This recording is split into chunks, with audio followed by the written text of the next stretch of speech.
Guys, dahil hindi natuloy yung work ni Mrs. Magsisiminto kami. Yan siya, naghakot niyan.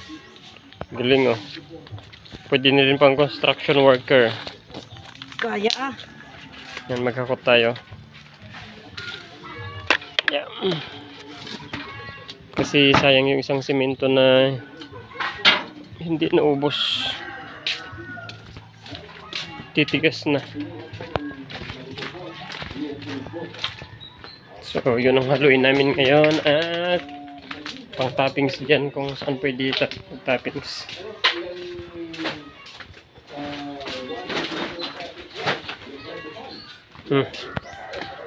Mikos-mikos mo na.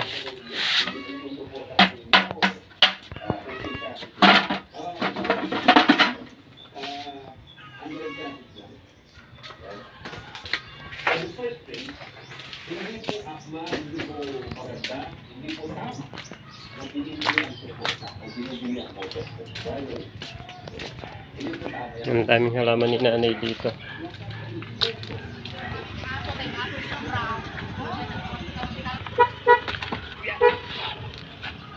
Bigat.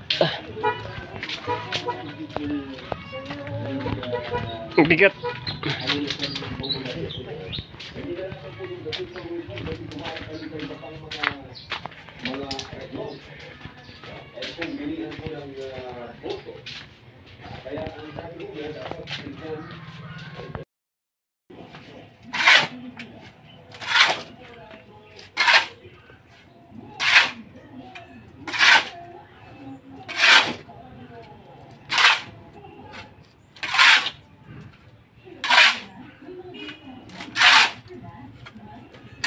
Purong samit. Hi guys.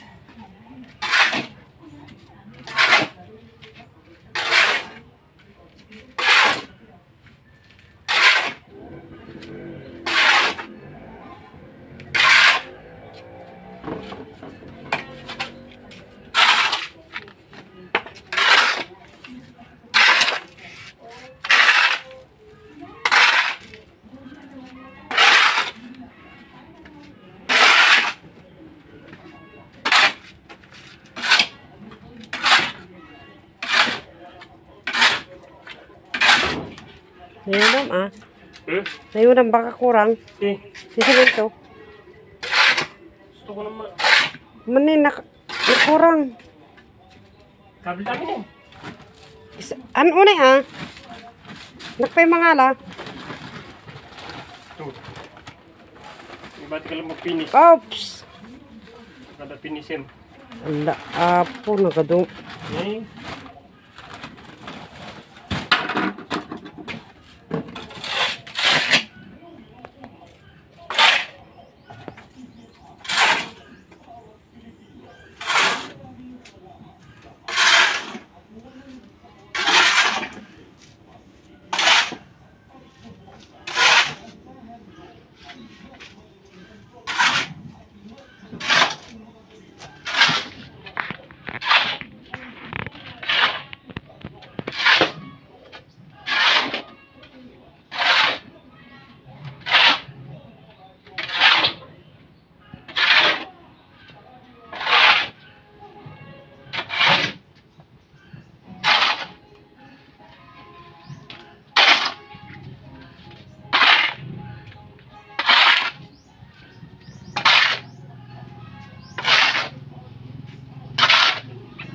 Okay.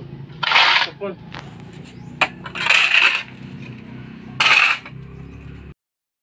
Yan, maghalo na tayo guys. At ayan, gawin na natin yung sisimintuhin natin.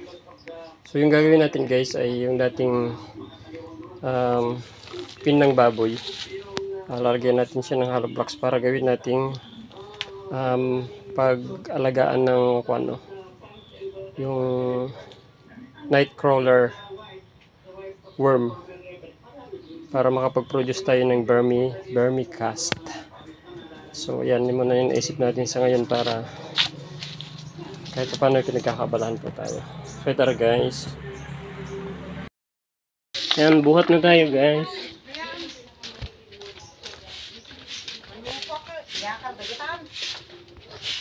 Sundan.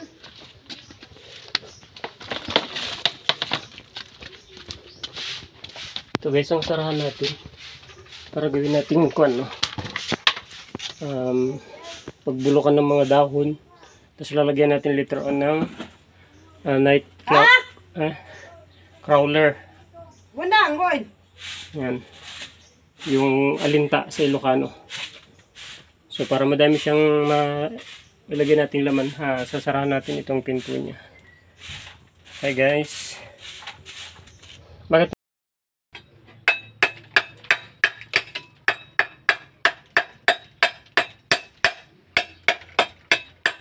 iba yan?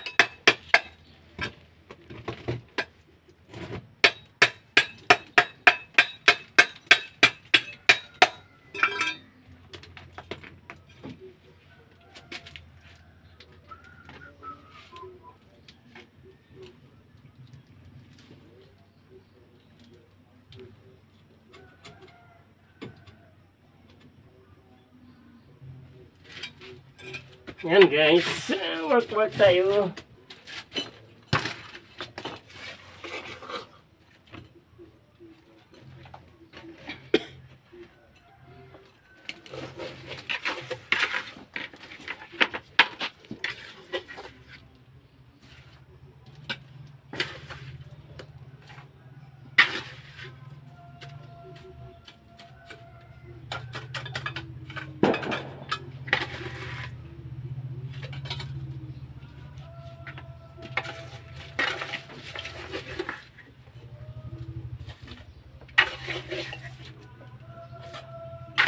Dito na.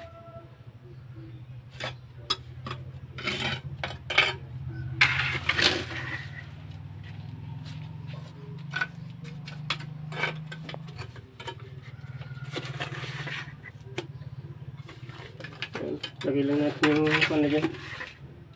Temporary lang naman to. Basta may sara lang siya dyan. Halo!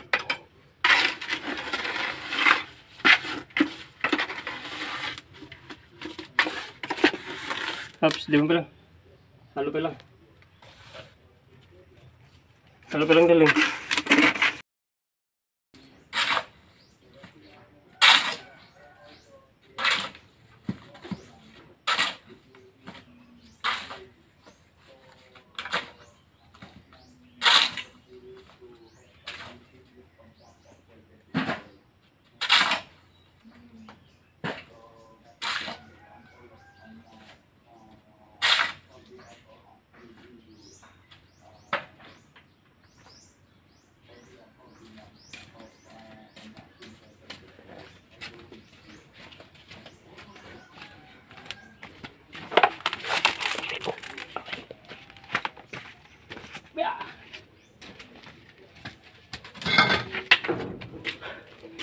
Hindi na tayo kuha ng kasama para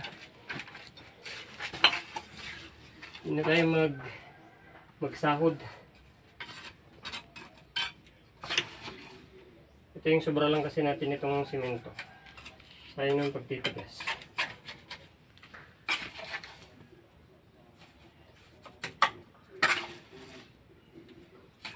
So yung wala nang kuhan yan. Wala nang nibil-nibil at saka kuhan. Party-party. Kasi kuhan lang naman yan. Temporary.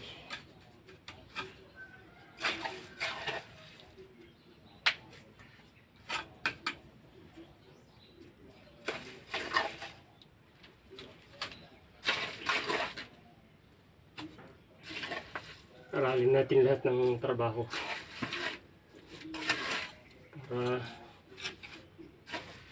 Para actually guys, nakagawa naman ako ng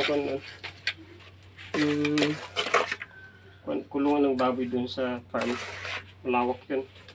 Kami lang ng asawa ko. Yeah.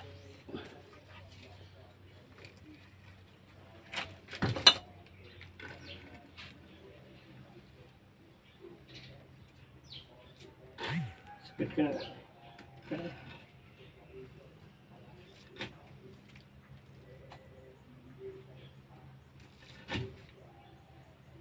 Siya ka ba? Hindi ka siya.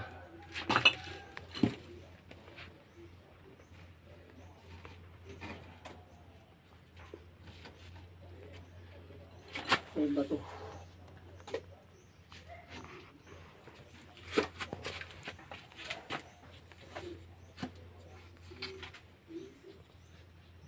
Ewan kasi.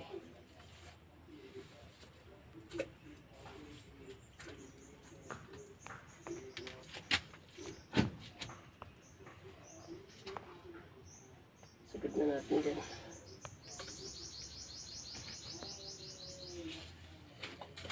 Hindi ka siya.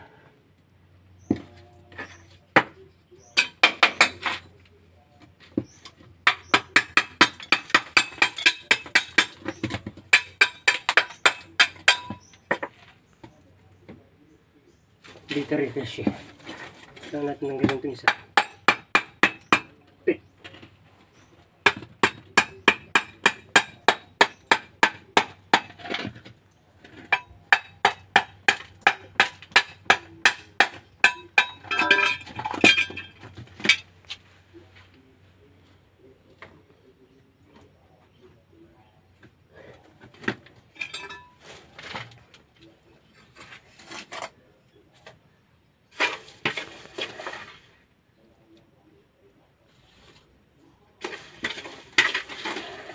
Bilis lang pala guys.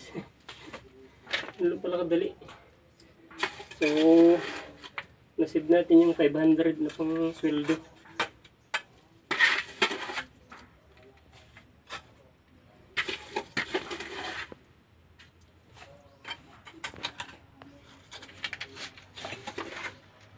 Halo, boss. Inisin ka natin. Para hindi lalabas yung alinta.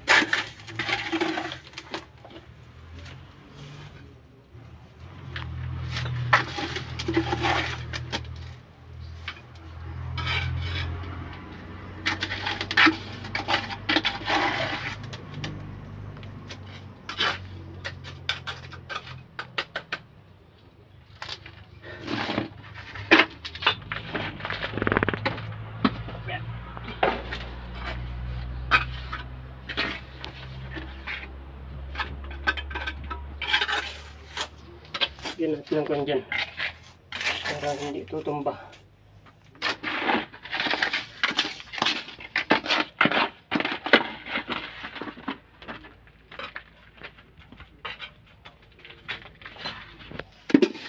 Ito na.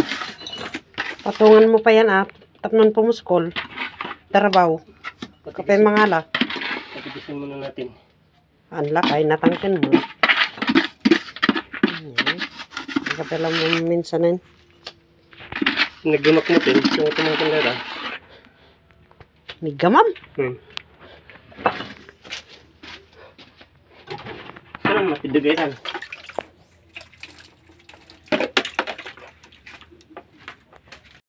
Ayan guys, yung misis ko nga din yung mag-finish. Mas magaling siya mag-finish. Dahil tapos ko na siya naman, palitan kami.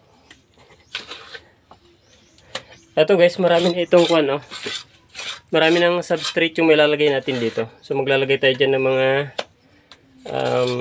trunk ng saging, tatadtadin po natin. And lalagyan po natin ng mga manure. Yung dry manure ng kalabaw. Or kahit yung iba't ibang manure po ng mga hayop. Maliban lang po yung aso at pusa. So, din pwede din yung mga bulok na dayami.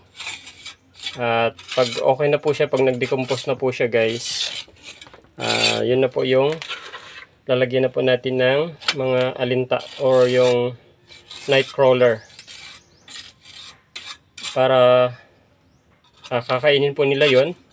At yung popo ng nightcrawler na yon ay yun po yung magiging vermicast. So yung kagandahan po nun guys, kasi wala pa ditong nag-aalaga masyado dito sa Cagayan. So sobrang in demand po yung production nun. Medyo mahal po siya. And wala tayong masyadong cost po doon na kailangan gastusin. Kailangan lang yung pagtatrabaho po. Yung preparation lang ang mahirap. Kasi nga, kailangan natin maghanap ng mga materials na gagamitin natin para ma-decompose. At pwede na po natin ilagay yung mga nightcrawler. So, I decide guys na i-start po ito kasi hindi siya masyadong hassle. Hindi katulad po ng pagbababoy na nagmamahal ng sobra yung feeds at ang masakit ay yung tamaan po ng ESF. So ito marami na itong laman guys. Siguro makaka-harvest tayo dito ng hanggang 10 sako. So doon sa farm po natin malawak po doon. Problema lang natin hindi pa tayo nakakagawa ng mga substrate natin. Yun ang matrabahong part lang talaga. At kailangan po natin maghakot sa iba't ibang barangay ng mga dayami. Kailanganin po natin. So hindi na nga po tayo bibili guys ng ating nightcrawler. Kasi doon sa babuyan ko dati guys, meron tayong mga nahuli. Siguro kung napanood po ninyo yung mga naunang video po natin, may mga nahuli po tayo doon na naalinta. At nakapag-start na nga tayo doon ng isang span. Medyo maliit pa lang yun guys, pero papadamihin natin yan. At napansin ko nga na dito sa bahay, madami tayong sinanay mahilig magwalis ng mga dahon-dahon. Kaya sabi ko, instead na sunugin niya, kasi yung kapag nagsusunog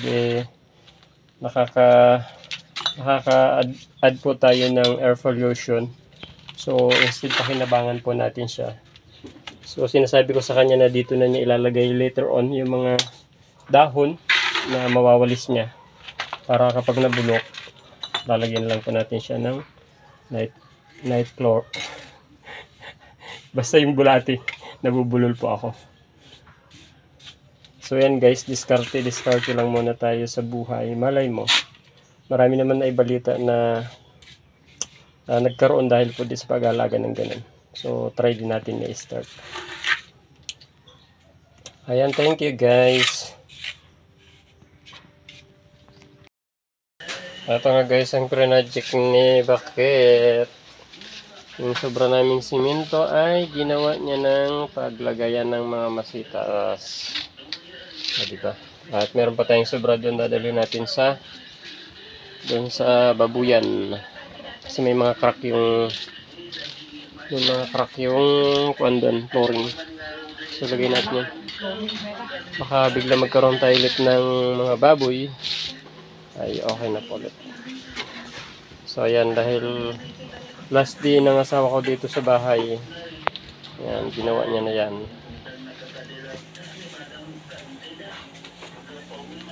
Hello darling. Anak mo miss darling. Hello darling. Panawanak ka talaga. Of course. Kita ng pera para may maipon. Tapatan ko yung sahod mo. Alis ka pa, hindi na. Ipon ka na lang. Ayaw niya talaga guys. Gawin kong 10,000 monthly mo. Ayaw niya. Gusto niya talagang mag-work.